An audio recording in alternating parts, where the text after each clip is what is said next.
Sir तुम्ही जो क्लासमध्ये शेर मारता, जुर्म आदम ने किया और बेटा सजगल, काय आहे सर हे? ते ना ॲक्च्युली काय माहिती आहे का, एक पाकिस्तानी एक लेखक आहेत नाज खॅलवी म्हणून. त्यांची एक लय मोठी भारी ही आहे, काय म्हणतात त्याला, गझल आहे. त्याच्यामध्ये आहेत ना ते देवाला प्रश्न विचारतायत की देव आहे का नाही, ह्याच्यावरच प्रश्न उपस्थित करतायत. तर ते खूप छान आहे, ते मला खूप आवडतं, म्हणून मी तुमच्यामध्ये तो डायलॉग मारत असतो. ये भलाई वो बुराई, ये जहन्नुम वो बहिश्त, फरमाओ इस उलटफेर में क्या रखा है, जुर्म आदम ने किया और सजा बेटो को. त्याचा अर्थ खूप छान आहे. मी सुरुवातीपासून सांगतो म्हणजे चांगलं वाटेल अजून. तर सुरुवात त्याची त्या गझलची अशीच आहे. नुसरत फतेह अली खान म्हणून त्यांच्या आवाजात एवढं भारी आहे ना, ते तुम्ही ऐका ते, ठीक आहे. तर बघा ते जो डायलॉग आहे ना, कसं आहे माहिती आहे का, कभी यहाँ तुझे ढूंढा, मला त्यांच्यासारखं म्हणता येणार नाही पण मी प्रयत्न करतो गाणं गाण्याचं बरं का. तर ते काय म्हणतात माहिती आहे का, कभी यहाँ तुझे ढूंढा कभी वहाँ पहुँचा, तुम्हारी दीद की खातिर कहाँ कहाँ पहुँचा, गरीब मिट गए पामाल हो गए लेकिन किसी तलक ना तेरा कोई निशा पहुँचा, हो भी नहीं और हर जा हो, तुम एक गोरख धंधा हो, तुम एक गोरख धंदा हो. ते काय म्हणतात की बाबा, जेव्हापासून मी जन्माला आलोय तेव्हापासून कधी तुला इकडं शोधला, कधी तुला तिकडं शोधला, खूप जागेवर शोधला, कभी यहाँ तुझे ढूंढा कभी वहाँ पहुँचा, तुला इकडं शोधलं तिकडं शोधलं, पण कुठंच तुझं एक निशाण पण आम्हाला भेटलेलं नाही, असं म्हणतोय तो. आणि परत काय म्हणतो, गरीब मिट गए, परत पुढची लाईन खूप छान म्हणतो, गरीब मिट गए पामाल हो गए लेकिन किसी तलक ना तेरा कोई निशा पहुँचा. बघा सगळ्यात जास्त देवाची गरज कुणाला आहे रे, तर गरिबांना गरज आहे. आणि ते गरीब काय झाले, आयुष्यभर त्या देवाच्या शोधामध्ये बघा काय नाही नाही ते करतात, आणि ते शोधून शोधून पामाल झाले, म्हणजे पूर्ण नष्ट झाले, संपून गेले त्याच्यामध्ये, तरी पण तुझा कुठं निशाण भेटला नाही. कभी तलक तेरा कोई निशाना मिला, तुम एक गोरखधंदा हो. गोरखधंदा म्हणजे एक प्रकारे काय की फ्रॉड बिझनेस आहे, किंवा तू आहे का नाही ह्याच्याबद्दल डाऊट आहे, काय माहीतच नाही, सगळ्या अंधारात गोष्टी चालू आहेत, असं त्याचं म्हणणं येतं जे लेखक आहेत त्यांचं. परत त्याच्यानंतर दुसरं जे वाक्य आहे त्यांचं, हो भी नहीं और हर जा हो, तुम एक गोरख धंदा हो. नंतर तू आहे का नाही ह्याच्याबद्दल पण आम्ही डाऊटफुल आहोत, की काय माहीतच नाही की तू अस्तित्वात आहे का नाही, त्याच्याबद्दल काहीच माहीत नाही, त्याच्यामुळे परत म्हणतो की तुम्ही एक गोरखधंदा हो, म्हणजेच काय की माहीत नाही. परत त्यानंतर दुसरी जी लाईन आहे ते काय म्हणते, हर जर्रे में की शान से तू जलवानुमा है, तू जलवानुमा है. ते नाकारतोय पूर्ण बरं का लेखक, बघा किती छान पद्धतीने मांडलेलं आहे की ते देव नाही हे नाकारतोय. परत काय म्हणतोय, हर जर्रे में की शान से तू जलवानुमा है, म्हणजे एका छोट्या छोट्या कणामध्ये तू अस्तित्वात आहेस, विराजमान आहेस. हर जर्रे में की शान से तू जलवानुमा है, तू जलवानुमा है, हैरान हूँ मगर अक्ल के कैसे है तू क्या है. म्हणजे काय की तू आहे हे माहिती आहे, पण तू कसा आहेस काय माहीत नाही, कुठं आहेस काय माहीत नाही, तुम एक गोरखधंदा हो. म्हणजे परत तुझ्याबद्दल तेच आहे की तू माहीत नाही आम्हाला, तू एक काळा बाजार आहे किंवा तू आम्हाला भेटलेला गोरखधंदा आहेस असं म्हणतात. परत त्याच्यानंतर काय म्हणतात, त्याच्यानंतर मी जे जास्त करून बोलत असतो, जो उल्फत में तुम्हारी खो गया है, किसी खोए हुए को कुछ मिला है, ना बुतखाने में ना काबे में मिला है.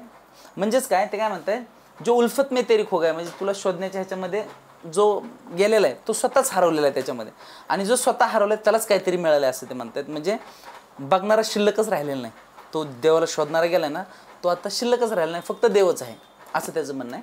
आणि परत काय म्हणतंय, हात आओ तो बुत हात ना आओ तो खुदा, हात आओ तो बुत हात ना आओ तो खुदा. बुत ह्या शब्दाचा अर्थ बुद्धांची मूर्ती बरं का, विशिष्ट आहे. कारण कशामध्ये अरबीमध्ये बुत ह्या शब्दाचा समानार्थी शब्द होतो मूर्ती. बघा अफगाणिस्तानामधले जे आपण मूर्त्या होत्या त्या टायमाला त्याला बुत मानायचे, आणि ते तोडून टाकलेले येतात ना.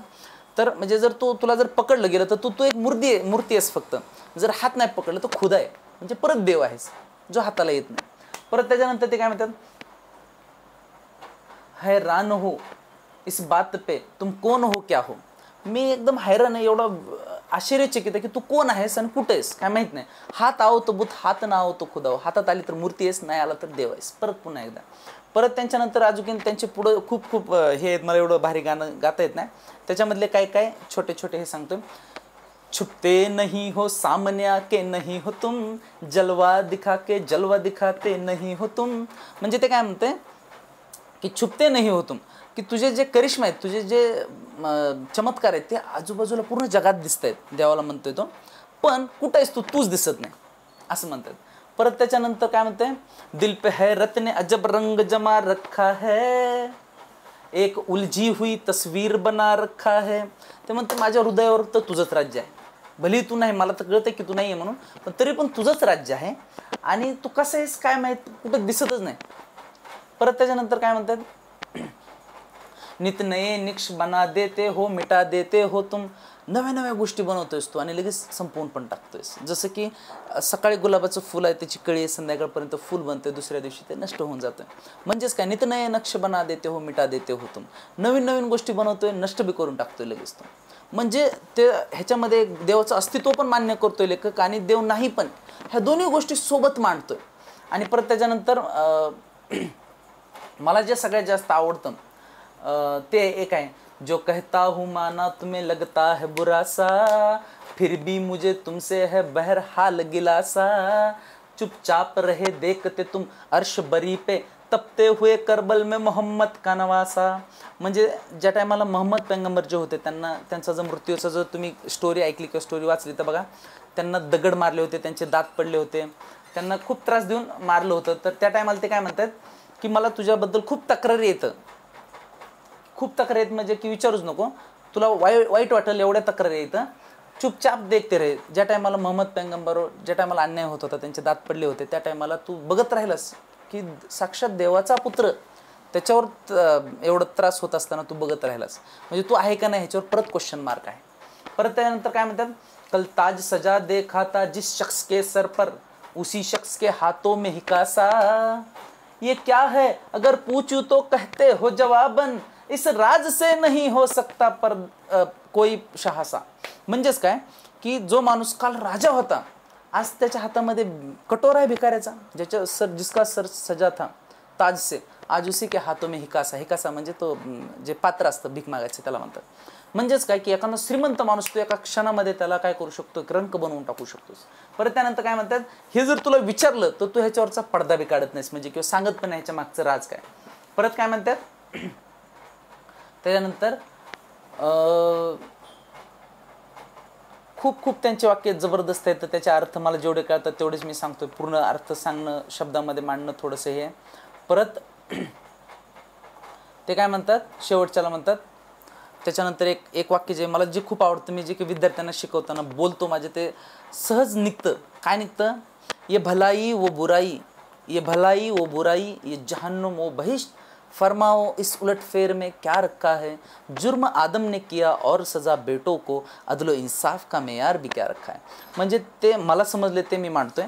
ते काय म्हणतायत, ही चांगली गोष्ट, ही वाईट गोष्ट, हे पाप, हे पुण्य, हे नरक, हा स्वर्ग, हा काय मला काय माहीत नाही, पण ह्याच्यामध्ये फक्त एकच गोष्ट आहे की जुर्म आदमने किया, म्हणजे आदम जो होता त्या आदमने एक ॲपलचं फ्रूट खाल्लं होतं. बायबलमधली कथा आहे, त्या कथेमध्ये ते काय सांगतात की आदमने फळ खाल्लं होतं आणि त्याची सजा जी पूर्ण मानवजात भोगते, म्हणून तो काय म्हणतोय, जुर्म आदमने किया और सजा बेटो को. तीच गोष्ट आपल्या सर्वांच्या आयुष्याच्या बाबतीत पण लागू होते की काही गोष्टी असतात की जे बापाने केलेला गुन्हा आहे त्याची सजा लहान मुलांना किंवा त्यांच्या मुलांना भेटते, जे सांगतो की तो जुर्म आदमने किया और सजा बेटो को.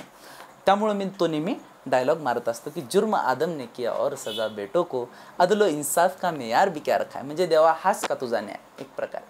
तर एवढ्या छान पद्धतीने ती कविता मांडलेली, म्हणून मी तुम्हाला तो डायलॉग नेहमी मारत असतो.